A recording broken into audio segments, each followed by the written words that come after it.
The lab was quiet at 2 a.m., just the way I liked it. I was adjusting the microscope settings when my phone buzzed for the 5th time.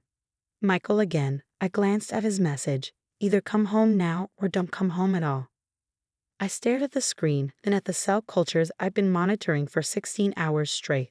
We were close to a breakthrough. I could feel it. Something in the way the cancer cells were responding to our new compound. Dr. Harrison. My research assistant Amy's voice broke through my thoughts. The latest results are in. You need to see this. My name is Elizabeth Harrison, and at 34, I was about to make a choice that would change everything. I just didn't know it yet. Show me, I said, ignoring my phone as it buzzed again. Amy pulled up the data on our computer. The graphs told a story that made my heart race. Our modified protein was targeting the cancer cells with unprecedented precision, leaving healthy cells untouched. If these results held up. The lab door slammed open.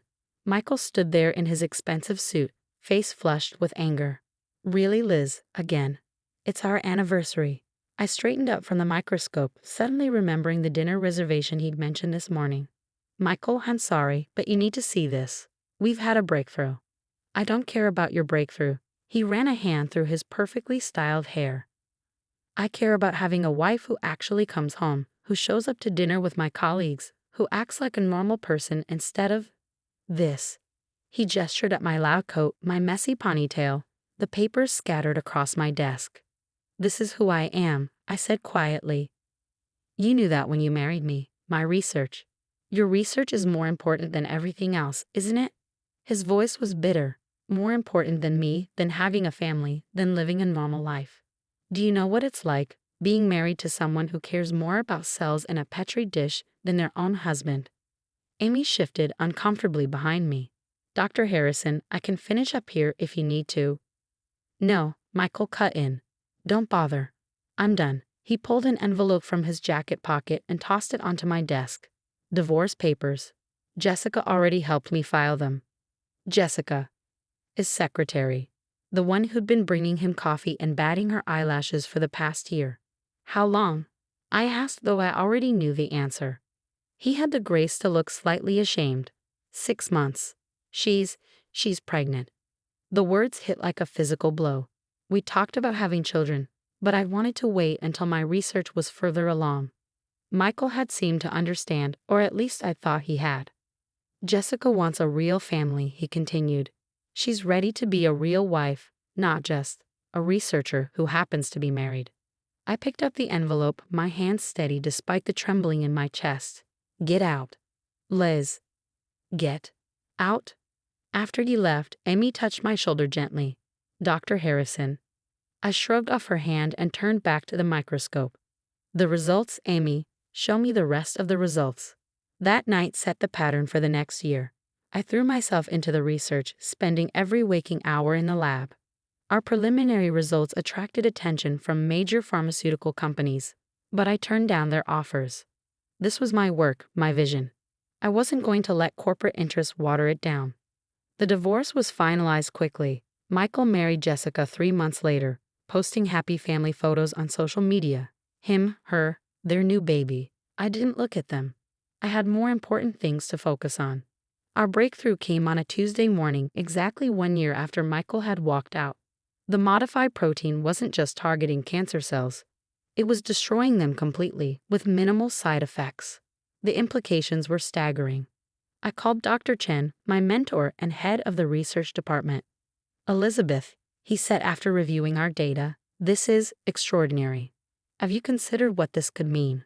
Of course, I replied, still staring at the results. If we can scale this up, develop it into a viable treatment, it could save millions of lives. He leaned back in his chair. But you'll need funding. Serious funding. I nodded. I know, but I want to maintain control. No corporate buyouts, no compromising the research for quick profits. He smiled. I may know some people. Investors who understand the value of pure research. Let me make some calls. The next few months were a whirlwind. We secured private funding from a group of investors who believed in our vision. I assembled a larger team, moved to a bigger lab, started the long process of clinical trials. The preliminary results were beyond our wildest expectations.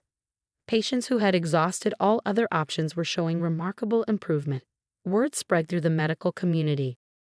And suddenly everyone wanted to know about the brilliant Dr. Harrison and her revolutionary cancer treatment. I was reviewing the latest trial data when my phone buzzed with a text from Amy. "Have you seen this?" She'd attach a link to a local business magazine. The headline made me pause. Tech executive files for bankruptcy after failed venture. There was Michael's face, looking considerably less polished than I remembered. The article detailed the collapse of his software company, mentioning his recent separation from his wife, Jessica, and the impending sale of their house. I closed the article without reading further. His problems weren't my concern anymore. I had more important things to focus on, like the phone call I just received from the FDA about fast-tracking our approval process. That evening, as I left the lab, I noticed a familiar figure waiting by my car. Michael looked different, his expensive suit replaced by wrinkled khakis and a polo shirt, his confident stance now uncertain. "Liz," he said, taking a step forward. "I heard about your research. It's amazing. You're doing exactly what you always said you would." I unlocked my car door, not looking at him. "What do you want, Michael?" He ran a hand through his now graying hair. "I made a mistake. Leaving you, choosing Jessica. It was all a mistake. She left me, did you hear? Said I was too focused on work, too obsessed with trying to prove myself. Ironic, right?" I stared at Michael, standing there in the parking lot looking like a shadow of his former self. For a moment, I felt nothing but a strange sense of detachment, as if I were observing a specimen through my microscope. "Ironic isn't the word I'd use," I said finally. "What exactly are you hoping to accomplish here, Michael?" He stepped closer, his cologne, still the same brand, mingling with the smell of stale coffee. "I've been following your work, Liz. The trials, the results. You're going to change the world. Just like you always said you would." He laughed nervously. "And here I am, bankrupt and divorced. Again. Following my work?" I raised an eyebrow. "You mean following the stock price of my company? The headlines about potential billions in revenue. Is that what brought you here?" His face flushed. "That's not fair. I always believed in you." "No," I cut him off. "You believed in what I could do for you. There's a difference." Just then, my phone buzzed with an urgent message from Dr. Chen. "Emergency meeting. FDA panel. Now." "I have to go," I said, opening my car door. "Liz, please." Michael grabbed my arm. "I know I messed up, but we had something special. Maybe we could." "Dr. Harrison." Amy's voice rang across the parking lot as she ran toward us. "The results from the latest trial just came in. It's even better than we projected. The regression rates are off the charts." I gently removed Michael's hand from my arm. "Goodbye, Michael. Good luck with whatever this was supposed to be." The FDA panel meeting lasted 3 hours. Our data was overwhelming. Tumor regression rates that seemed almost impossible, minimal side effects, results that held steady across diverse patient groups. When the head of the panel announced their decision to fast-track our approval process, the room erupted in applause. "This is historic," Dr. Chen said afterward, his eyes bright with emotion. "Do you realize what you've accomplished?" I did. But I was already thinking about the next phase, scaling up production, ensuring accessibility, making sure this treatment reached the people who needed it most. The next morning, every major news outlet carried the story. "Revolutionary cancer treatment receives FDA fast-track approval." My phone exploded with messages. Colleagues, investors, reporters all wanting to know more about the woman behind the breakthrough. Among them was a text from Jessica, Michael's ex. "I should have known he was wrong about you. Congratulations." I deleted it without responding. The past felt increasingly irrelevant as we moved forward with our work. 6 months later, I stood on stage at a major medical conference, presenting our first real-world results. The audience was packed with the same people who had once dismissed my ideas as too ambitious, too unconventional. The treatment has shown a 94% success rate in patients who failed traditional therapies. I explained, clicking through slides of before and after scans. "We're seeing complete remission in cases that were previously considered terminal." The questions afterward were intense, probing, but I handled them with ease. This was my element now, not dinner parties with Michael's colleagues or playing the role of corporate wife, but here, discussing the science that was saving lives.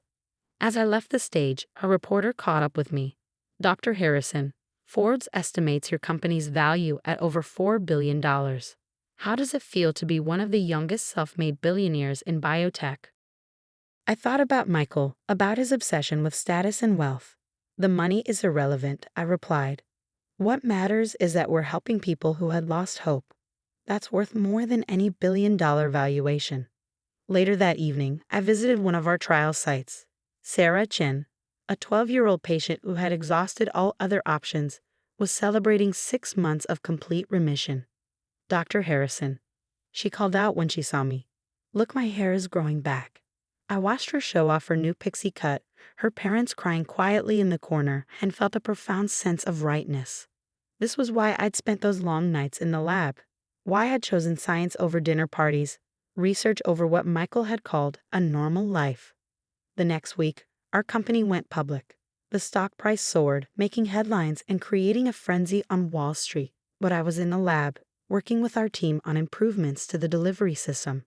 That's where Amy found me late one evening. Dr. Harrison, you need to see this. She handed me a letter. Thick, expensive paper with a law firm's letterhead. Michael was suing for a portion of the company's value, claiming he had supported the early research during our marriage. I read the letter twice, then started laughing. Amy looked concerned until I handed her another document, the ironclad prenup Michael had insisted on signing, convinced he would be the successful one in our marriage. Sometimes, I told her, people are too clever for their own good. The lawsuit was dismissed within weeks. Michael's final attempt to profit from my success had failed spectacularly, making headlines that contrasted sharply with the ones celebrating our treatment's expanding success rates. 1 year after our FDA approval, I stood in our new research facility, a state-of-the-art campus dedicated to pushing the boundaries of cancer treatment even further. The wall of our main lobby displayed photos of patients who had been given a second chance at life. Dr. Chen joined me, looking at the photos. You know, he said quietly, some people spend their whole lives trying to prove others wrong. But you just focus on proving yourself right. I thought about Michael, about his narrow vision of what a wife, a woman, a life should be.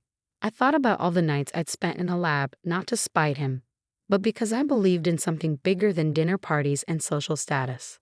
The best revenge, I replied, isn't about getting even. It's about getting it right.